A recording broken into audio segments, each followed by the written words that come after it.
प्यारे बच्चों, आज मैं एनाटॉमी एंड फिजियोलॉजी में जो उत्तक है उससे संबंधित एमसीक्यू पूछ रही हूँ। खूब सारे बच्चों को मैंने इसको पढ़ाया हुआ है, उत्तक पूरा डिटेल्स पढ़ाया हुआ है। कोशिका, टिश्यू कितने प्रकार के होते हैं, आच्छादक उत्तक को क्या कहते हैं, तंत्रिका उत्तक के कितने पार्ट्स हैं, ब्लड किस उत्तक के नाम से जाना जाता है, बोन किस उत्तर के अंतर्गत आता है, इससे संबंधित मैंने बहुत डिटेल्स में विस्तृत आपको पढ़ाया हुआ है। तो आज मैं एक क्वेश्चन का सेट तैयार किया है और आपके लिए, और इसी से संबंधित मैं मल्टीपल चॉइस क्वेश्चंस आपसे पूछ रही हूँ। प्रश्न है आपके समक्ष, आच्छादक उत्तक में पोषण किसके द्वारा होता है। आच्छादक उत्तक नाम तो सुने हो, एपिथेलियल टिश्यू का पोषण किसके द्वारा होता है, रक्त द्वारा, लसिका द्वारा, या दोनों ही, रक्त और लसिका दोनों द्वारा, अथवा इनमें से कोई नहीं। सही उत्तर क्या है? एपिथेलियल टिश्यू, आच्छादक टिश्यू नाम तो सुने हैं ना, जो हमारे शरीर को आच्छादित करता है, कवर करता है। त्वचा आच्छादक उत्तक के अंतर्गत आता है, एक एग्जाम्पल मैंने बताया। तो इसका पोषण किसके द्वारा होता है, रक्त के द्वारा होता है या लसिका के द्वारा होता है, या लसिका और उत्तक दोनों ही इसका लसिका और रक्त दोनों ही इसका पोषण करते हैं। और चौथा है, इनका पोषण जो हमने ऑप्शन बताए इनमें से कोई सही नहीं है। सही उत्तर क्या है प्यारे बच्चों, बताओ सही उत्तर क्या है? आच्छादक उत्तक में पोषण होता है रक्त और लसिका दोनों के द्वारा। दूसरा क्वेश्चन है, कोशिका रस सेल सैप भरा रहता है किस में? माइटोकॉन्ड्रिया में, गोल्जी बॉडी में, वैक्यूल में, या न्यूक्लियस में?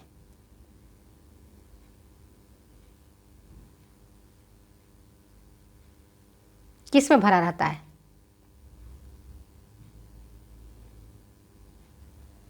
सेल सैप किस में भरा रहता है? माइटोकॉन्ड्रिया में भरा रहता है, गोल्जी बॉडी में भरा रहता है, या रिक्तिका में भरा रहता है जिसको हम वैक्यूल बोलते हैं, या फिर केंद्रक में भरा रहता है? सही उत्तर क्या होगा? सही उत्तर है रिक्तिका, वैक्यूल। वैक्यूल में ही सेल सैप भरा रहता है और सेल सैप में प्रोटीन और खनिज लवण होते हैं। रिक्तिका में भरा होता है। और हमें जो प्यास की एहसास होती है ना, गर्मी का दिन है या सर्दी का मौसम है, कभी आपको एहसास होता है कि आज हमें पानी प्यास लगा है, तो क्योंकि रिक्तिका का जब सेल सब सूखने लगता है, कोशिका रस सूखने लगता है, तब हमें प्यास की अनुभूति होने लगती है कि अब हमें प्यास लगी, हमें पानी पीना चाहिए। नेक्स्ट क्वेश्चन आपके पास, पेवमेंट उपकला कहलाती है किसको हम पेवमेंट उपकला कहते हैं? बोलो। सल्कीय उपकला को, संवेदी उपकला को, ग्रंथिल उपकला को, या घनाकार उपकला को? किसको हम कहते हैं?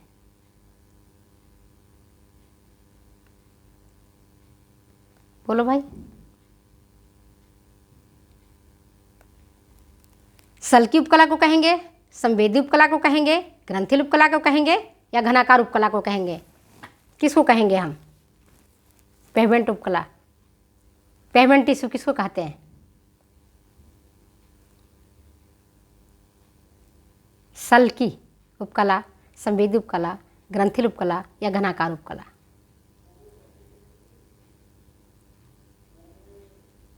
किसमें कहेंगे? सल्की उपकला। क्वेश्चन आपके लिए छोड़ा हुआ है, पेवमेंट उपकला किसको कहा जाता है, आप बताना मुझे। नेक्स्ट क्वेश्चन आपके पास, तीसरा, स्तंभाकार उपकला का मुख्य काम क्या है? स्रावन करना, उत्सर्जन करना, अवशोषण करना, या केवल स्रावन करना और अवशोषण करना? सही उत्तर क्या होगा? स्तंभाकार जो स्तंभ के लायक होता है, पिलर के लायक होता है, उस उपकला का क्या मुख्य काम है? श्रावण करना काम है, अवशोषण करना काम है, सर्जन करना काम है, या श्रावण और अवशोषण करना इसका काम है? स्तंभाकार उपकला का मुख्य काम क्या है? स्तंभाकार उपकला, जिसको हम कॉलुमनर एपिथेलियल टिश्यू कहते हैं, इसका 2 काम है, श्रावण भी करना है और दूसरा अवशोषण करना भी इसका काम है। नेक्स्ट क्वेश्चन आपके पास है, संवेदी उपकला होती है। संवेदी उपकला होती है, किस में रहती है संवेदी उपकला? आँख की रेटिना में, जीभ की स्वाद कलियों में, ऑर्गन ऑफ कॉर्टाई में, कान के अंदर होता है ना ऑर्गन ऑफ कॉर्टाई, उसमें, या उपरोक्त सभी? तीनों ऑप्शन है सही। सही उत्तर क्या है? बोलो प्यारे बच्चों, संवेदी उपकला किन में उपस्थित रहती है? सेंसरी टिश्यूज, आँख की रेटिना में, जीभ की स्वाद कलियों में, ऑर्गन ऑफ कॉर्टाई में, या उपरोक्त सभी? सही उत्तर है हमारा उपरोक्त सभी। इनमें आँख की रेटिना में भी रहता है, जीभ की स्वाद कलियों में भी रहता है, ऑर्गन ऑफ कॉर्टाई में भी रहता है, जो कान में पाया जाता है। ये संवेदी अंग कहलाते हैं। आँख, कान, नाक, त्वचा, है ना, सेंसरी ऑर्गन्स कहलाते हैं। 5 हमारी सेंसरी ऑर्गन्स हैं, आँख, नाक, कान, जीभ और ये त्वचा। जैसे टच करते हो आपको पता चलता है कि गर्म है कि ठंडा है, किसी ने चुभोया या नहीं चुभोया। तो सेंसरी उपकला, इनमें क्या होता है, इस उपकला के ऊपर एक बिल्कुल बारीक बाल जैसी संरचना इनके सिरे पर रहती है। बहुत छोटे छोटे महीन रोम होते हैं और ये महीन रोम है, यही संवेदनाओं को ग्रहण करते हैं और इनका एक सिरा दूसरे तंत्रिका तंतुओं से जुड़ा हुआ रहता है और ये संवेदनाओं को बताते हैं कि ठंडा है या गर्म है ना, तीक्ष्ण है या हल्की है। नेक्स्ट क्वेश्चन आपके पास, घनाकार उपकला का मुख्य काम है। घनाकार जो घन के आकार का होता है, क्यूबॉइडल, है ना, जैसे ये वाली है, इसकी आधी पोर्शन देखोगे तो क्यूबॉइडल ही आएगा, जिसमें लंबाई भी है, चौड़ाई भी है, मोटाई भी है। तो इस तरह का जो उपकला कहलाता है घनाकार उपकला, इसका मुख्य काम क्या है? श्रावण, उत्सर्जन, अवशोषण या उपरोक्त सभी?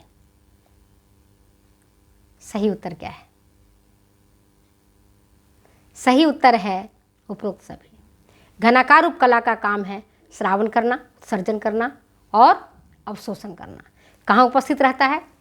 ये मुख्य रूप से रहता है आपकी लार ग्रंथि में, पैनक्रियाटिक डक्ट में, थायराइड ग्लैंड में, रीनल ट्यूबल्स में, टेस्टिस में और ओवरी की जनन एपिथेलियल में क्यूबॉइड एपिथेलियल टिश्यू उपस्थित रहता है।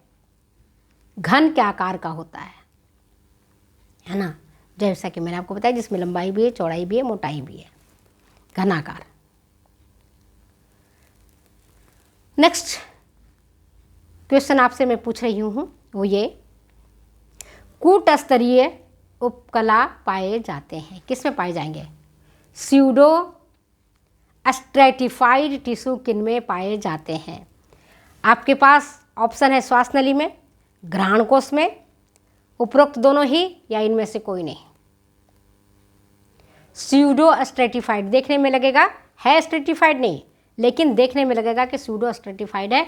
कई सारे इसमें अस्तर हैं, स्तरित हैं। ये किस में पाया जाता है? श्वास नली में, घ्राण कोश में, उपरोक्त दोनों ही या इनमें से कोई नहीं।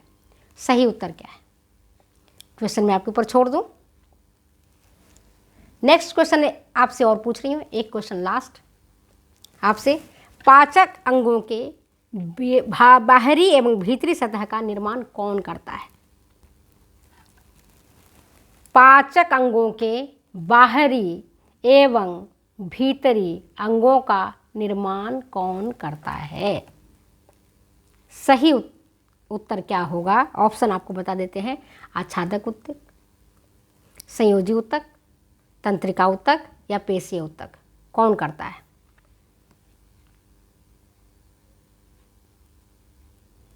पाचक अंग हो, श्वसन अंग हो, जनन अंग हो,